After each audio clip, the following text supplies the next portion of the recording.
इस श्लोक में अनुवाद में कह रहे हैं, नागरिकों ने आगे कहा, आज आपने हमारी आंखें खोल दी हैं और हमें बताया है कि इस अधिकार के सागर को किस प्रकार पार किया जाए। अपने पूर्व कर्मों तथा दैवी व्यवस्था के कारण हम सकाम कर्मों के जाल में फंसे हुए हैं और हमारा जीवन लक्ष्य ओझल हो चुका है, जिसके कारण हम इस ब्रह्मांड में भटक रहे हैं। इस श्लोक में इतना सुंदर सिद्धांत है। हम इस संसार में क्यों भटक रहे हैं, इसका कारण क्या है? इसका कारण इसमें बताया जा रहा है, हमारे सकाम कर्म।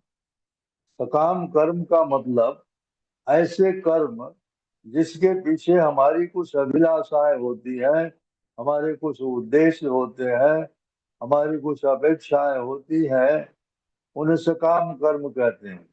हम ऐसे कर्म किसी न किसी प्रकार के फल से युक्त होकर के करते हैं, इसलिए इनको सकाम कर्म कहा जाता है। और हमारा जो संसार में नाना प्रकार की योनियों में जन्म लेना, फिर शरीर छोड़ना, ये जो क्रम चल रहा है, ये हमारे सकाम कर्मों के ही कारण है। जब तक हम सकाम कर्मों से मुक्त नहीं होंगे, तब तक हमारा ये देहांतर चलता रहेगा इस ब्रह्मांड में। हाँ, कभी हम मनुष्य बनेंगे, कभी पशु बनेंगे, कभी पक्षी बनेंगे, कभी पेड़ पौधे बनेंगे। 84 लाख प्रकार की योनियां हैं, इनमें हम भटकते रहेंगे। कब तक? जब तक हम निष्काम कर्म नहीं करेंगे, भगवान की भक्ति नहीं करेंगे, तब तक हम आवागमन के चक्कर से छूट नहीं पाएंगे और तरह तरह के शरीरों में हमारा देहांतर होता रहेगा। तो महाराज पृथु की प्रजा जो है, वो महाराज पृथु से कह रही है कि आपने हमारी आंखें खोल दिया। हाँ, जैसे आप कहते हैं ना, ओम अज्ञान तिमिरांधस्य ज्ञानांजन शलाकया चक्षुरुन्मीलितं येन तस्मै श्री गुरवे नमः। हमारा जन्म इस अंधकारमय संसार में हुआ था। हमारे गुरु महाराज ने ज्ञान की सलाखा से हमारे नेत्रों को खोल दिया, अब हम स्पष्ट देखने लगे। इसी प्रकार यहाँ पर देखिए, प्रजा जो है पृथु महाराज से कह रही है कि हम तो भटक रहे थे सकाम कर्मों के पीछे, किंतु आपने हमारी आंखें खोल दिया और हमें बताया है इस अधिकार के सागर को किस प्रकार पार किया जाए। वास्तविकता में कोई राजा हो या गुरु हो, हाँ, उसका दायित्व तो यही बनता है कि वो अपनी प्रजा को, अपने शिष्यों को इस भव सागर से कैसे पार कर सकते हैं, उसका मार्गदर्शन करे। क्योंकि प्रजा को इतना ज्ञान नहीं है। हाँ, राजा का कर्तव्य है कि वो उसे इसे अवगत कराए। उसका कर्तव्य क्या है, वो क्या है, कहाँ से आया है, कहाँ उसे जाना है, उसके जीवन का मुख्य उद्देश्य क्या है, इस लक्ष्य को हम भूले हुए हैं। जैसे यदि किसी व्यक्ति को उसका गंतव्य स्थान पता ना हो, तो वो घर से निकलेगा तो इधर उधर भटकता रहेगा दिशाहीन हो करके, क्योंकि उसे उसका गंतव्य निर्धारित नहीं है। तो इसी प्रकार इस संसार में जो जीव इधर उधर भटक रहे हैं, इनका गंतव्य पता नहीं है, इनको कहाँ जाना है। हाँ, पथ भ्रष्ट है एक तरह से। तो ऐसे पथ भ्रष्ट जीवों का मार्गदर्शन करने के लिए, हाँ, गुरु अथवा राजा जो, जिसे इसका समुचित ज्ञान है, वो उनका मार्गदर्शन कर सकता है। कैसे इस भव सागर को पार कर सकते हैं। ये भव सागर क्यों कहा जाता है? जैसे समुद्र विशाल है, असीमित है, उसमें यदि कोई व्यक्ति गिर जाए तो उसको पार हो पाना मुश्किल है, जब तक कि उसे कोई बचाने के लिए नहीं आएगा। ऐसे ही यह भव सागर है। भव मतलब संसार, सागर समुद्र। ये संसार समुद्र भी असीमित है। हाँ, इस भौतिक जगत के ऐसे जो सागर हैं, जलाशय हैं, उनको तो पार करना एक तरह से हाँ हो भी सकता है, लेकिन ये भव सागर जो है, इसे पार कर पाना बहुत ही मुश्किल है। किंतु यदि कोई साधु, कोई संत गुरु के रूप में किसी जीव को मिल जाता है, तो उसे पार करने का मार्ग बता देता है, कैसे पार हो सकते हैं।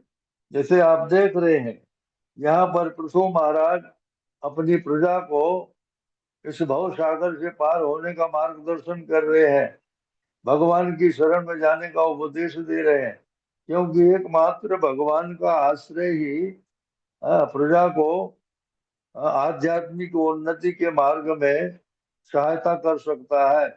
और वो आध्यात्मिक उन्नति ऐसी है कि वो तमोगुण से रजोगुण में, रजोगुण से सतोगुण में, सतोगुण से फिर उस शुद्ध सत्व में जा सकता है। शुद्ध सत्व में गए बिना वो भगवत धाम नहीं पहुंच सकता है, क्योंकि सतोगुण तक यदि उन्नति करते हैं तो हम ब्रह्मलोक तक ही जा सकते हैं। ब्रह्मा जी जो उच्च लोक में है, सत्य लोक में, वहीं तक सतोगुण वाले जाते हैं। और इस ब्रह्मांड के जितने भी लोक हैं, पाताल लोक से लेकर के ब्रह्म लोक तक, ये सारे लोक पुनरावर्ती हैं। इसलिए भगवान भगवत गीता में कहते हैं, आ ब्रह्म भुना लोका पुनरावर्ती नो अर्जुना, माम उपेत्य तो कौन्तेय पुनर्जन्म न विद्यते। ये ब्रह्मांड के सारे लोग पुनरावर्ती हैं। हम कभी नीचे के लोकों में जन्म लेंगे, कभी स्वर्ग में जन्म लेंगे, और इस प्रकार हमारा जीवन चक्र चलता रहेगा। जब तक हम भगवान के धाम नहीं पहुंचेंगे, तब तक हमारा ये क्रम चालू रहेगा। यहाँ पर प्रजा कह रही है पृथु महाराज से, हम अपने पूर्व कर्मों तथा दैवी व्यवस्था के कारण सकाम कर्मों के जाल में फंसे हुए हैं। यानी प्रजा को इतना पता है कि हम क्यों फंसे हुए हैं। हाँ, इस भौतिक जगत के जाल में, लोग कहते हैं ना, इस संसार, संसार दावा नदलील लोक, ये संसार जो है दावाग्नि के समान है। दावाग्नि कोई लगाता नहीं है संसार में। ये जो दावाग्नि लगती है जंगलों में, जंगलों में बांस से, बांस के रगड़ से, घर्षण से ही वहां अग्नि प्रकट हो जाती है, और वह अग्नि बड़े बड़े जंगल को जला करके राख कर देती है, क्योंकि वहां कोई उसे बुझाने का कोई साधन नहीं रहता है। हाँ, दावाग्नि को फायर ब्रिगेड या अग्निशमन यंत्र जो है वो उसको नहीं बुझा सकता है। उस दावाग्नि को बुझाने के लिए प्रचुर मात्रा में बारिश की जरूरत होती है। हाँ, वो भगवत कृपा पर निर्भर है। भगवान की कृपा से प्रचुर मात्रा में बारिश हो तो ही दावाग्नि का शमन हो सकता है। इसी प्रकार हमारे जीवन में जो अग्नि जल रही है, हाँ, इस संसार की, उसे शांत करने के लिए एकमात्र गुरु ही सक्षम है। गुरु के उपदेश से ही हमारे हृदय में जो अग्नि जल रही है वो शांत हो सकती है। इसीलिए कहते हैं, ब्रह्मांड भ्रमिते कौन भाग्यवान जीव, गुरु कृष्ण प्रसादे पाई भक्ति लता बीज। इस ब्रह्मांड में जीव नाना प्रकार की योनियों में भ्रमण कर रहे हैं, कभी नीचे कभी ऊपर जाते हैं। और यदि किसी के ऊपर भगवान की कृपा हो जाए, उसे सदगुरु मिल जाए, तो सदगुरु जो है उसके जीवन के लक्ष्य तक उसको पहुंचा सकता है। हमारा मुख्य लक्ष्य क्या है? भगवत धाम, मानव शरीर प्राप्त करने का एक ही उद्देश्य है, अपने आप को आवागमन के चक्र से मुक्त कराना। श्रीमद् भगवत गीता के 6वें अध्याय में 5वें श्लोक में कहते हैं भगवान, उद्धरेत नात्मनात्मानम नाथ नात्मानम वसादयेत, हाँ, आत्मैव यात्मनो आत्मैव आत्मनो शत्रु आत्मनैव रिपुरात्मन। आत्मा ही हमारा मित्र है और आत्मा ही हमारा शत्रु है। इसलिए हमको अपना पतन नहीं करना चाहिए। हम जिस स्थिति में है इससे ऊपर उठना चाहिए, नीचे नहीं गिरना चाहिए। आत्मैव यात्मनो बंधुर आत्मैव रिपुरात्मन। आत्मा यदि कंट्रोल में है, नियंत्रित मन कंट्रोल में है, आत्मनियंत्रण है, तो वह अपना मित्र है। अगर कंट्रोल में नहीं है तो कभी कभी आत्मा को मन से भी कहा जाता है। आत्मा को मन से भी, कभी कभी शरीर से भी कहा जाता है। आत्मा कभी भगवान का अंश तो है ही है, लेकिन कभी कभी इसके अर्थ अलग होते हैं। यहाँ पर आत्मा यानी मन जो है, मन यदि कंट्रोल में है, नियंत्रित है, तो अपना सबसे बड़ा मित्र है। और कंट्रोल में नहीं है, नियंत्रित नहीं है, तो अपना सबसे बड़ा शत्रु है। तो आत्मा के कारण, परमात्मा के कारण, मन के कारण ये सारी क्रियाएं चल रही हैं। जैसे हम देख रहे हैं कि यहाँ कह रहे हैं कि विगत कर्मों के अनुसार, विगत कर्म का मतलब ये है कि हमने पूर्व जन्म में पता नहीं कैसे कैसे कर्म किए हैं, और उसी के फलस्वरूप हम इस भौतिक जगत में नाना प्रकार के दुख भोग रहे हैं। यहाँ पर प्रभुपाद महाराज कहते हैं, कर्म भी दैव संगीत पद अत्यंत सार्थक है। अपने कर्मों के गुण के अनुसार हम प्रकृति के गुणों के संपर्क में आते हैं। आप जानते हैं कि प्रकृति के तीन गुण हैं, सतोगुण, रजोगुण, तमोगुण। हाँ, और इन गुणों के अधीन होकर ही हमारे सारे कर्म होते हैं। प्रकृति क्रियमाणानि प्रकृति क्रियमाणानि गुणैः कर्माणि सर्वस्व अहंकार विमूढ़ात्मा करता हमें मनते। हमारे शरीर की रचना चूंकि प्रकृति ने की है, इसलिए हमारे शरीर के जो क्रियाकलाप है प्रकृति के गुणों के अनुकूल ही होते हैं। प्रकृति के गुण, जो जो गुण जिस प्रकार से हावी रहेगा, उसी प्रकार से ये शरीर कर्म करेगा।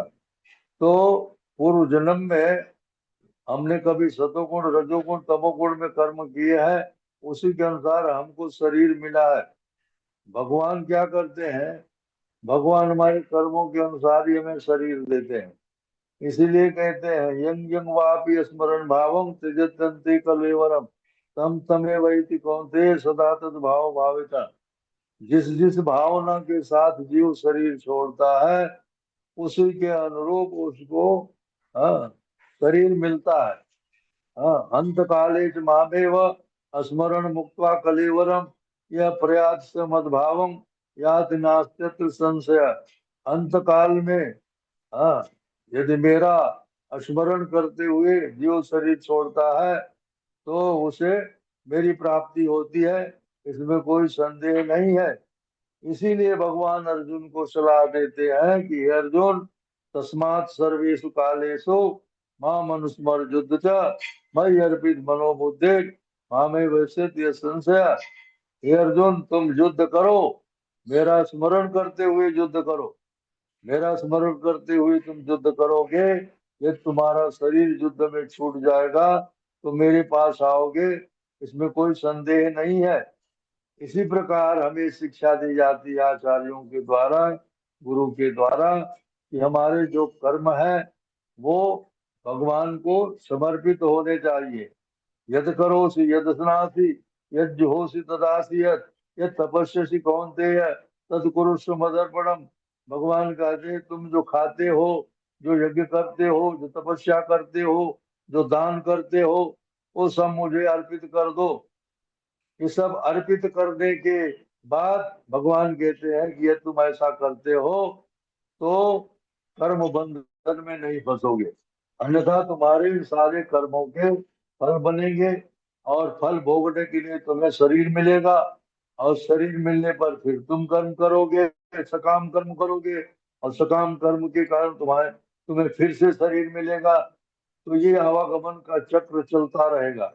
आवागमन का चक्र तभी बंद होगा जब आपके सारे कर्म निष्काम होंगे। निष्काम का मतलब ये होता है कि आप अपनी इंद्रियों को तृप्त करने के लिए कोई कार्य नहीं करेंगे, बल्कि आप भगवान की प्रसन्नता के लिए, भगवान की इंद्रियों को तृप्त करने के लिए होंगे।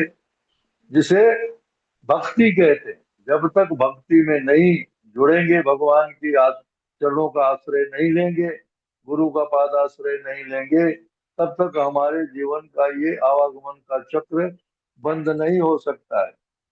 प्रभुपाद महाराज कह रहे हैं अपने तात्पर्य में, क्या कह रहे हैं कि जीवन लक्ष्य के ओझल होने से विभिन्न योनियों में ब्रह्मांड भर में भटकती रहती है जीवात्माएं। यही, हाँ, महाप्रभु चैतन्य जी ने कहा है, ब्रह्मांड भ्रमित एक और भाग्यवान जीव गुरु कृष्ण प्रसादे पाई भक्ति लता भी। और कभी निम्न योनियों में जन्म मिलता है तो कभी स्वर्ग में। हाँ, इस प्रकार ये चक्कर चलता रहता है। हाँ, इस प्रकार हम सभी अंत अनंत काल से भटकते रहे हैं, अनंत काल से भटक रहे हैं। और यदि हम गुरु का आश्रय नहीं लेंगे, भगवान का आश्रय नहीं लेंगे, तो अनंत काल तक हम भटकते ही रहेंगे, इसमें कोई संदेह नहीं है। गुरु तथा भगवान की कृपा से हमें भक्ति का संकेत प्राप्त होता है, और तब हमारे जीवन की प्रगति शुरू होती है। कोई यह चाहे कि हम बिना गुरु किए, बिना गुरु के आश्रय में गए इस भव सागर को पार कर ले, आवागमन के चक्र से मुक्त हो जाए, तो यह असंभव है। मानुष में भी कहा है, बिनु गुरु भव निधि तरही न कोई, जऊ बिरंच शंकर सम होई। बिना गुरु के इस भव सागर को पार नहीं कर सकते, चाहे ब्रह्मा शिव के समान ही क्यों न हो। हाँ? इसलिए यहाँ पर राजा पृथु के प्रजाजनों ने इसे स्वीकार किया है, तो पूरी चेतनावस्था में स्वीकार कर रहे हैं। महाराज पृथु के कार्यों से वे लाभान्वित हुए हैं। यदि हम गुरु के आश्रय में रहते हैं, श्रवण कीर्तन आदि प्रक्रिया के द्वारा भगवान की भक्ति में रत रहते हैं, तो हमें इसका पूर्ण रूप से लाभ मिल सकता है, और हम आवागमन के चक्र से अपने आप को मुक्त करा सकते हैं। इस बात का साक्षात्कार पृथु महाराज की प्रजा ने किया, और वो स्वीकार कर रहे हैं। महाराज पृथु के सामने कह रहे हैं उनसे कि आपकी कृपा से अब हम सही मार्ग पर पहुंचे हैं, और हम ये समझ चुके हैं कि हम इस संसार में क्यों भटक रहे हैं। इसलिए अब हम और ज्यादा भटकना नहीं चाहते हैं। हाँ? तो महाराज के उपदेशों का उन्होंने लाभ उठाया है, और अपने आप को भगवान के भक्ति में संयुक्त किया है। हरे कृष्ण।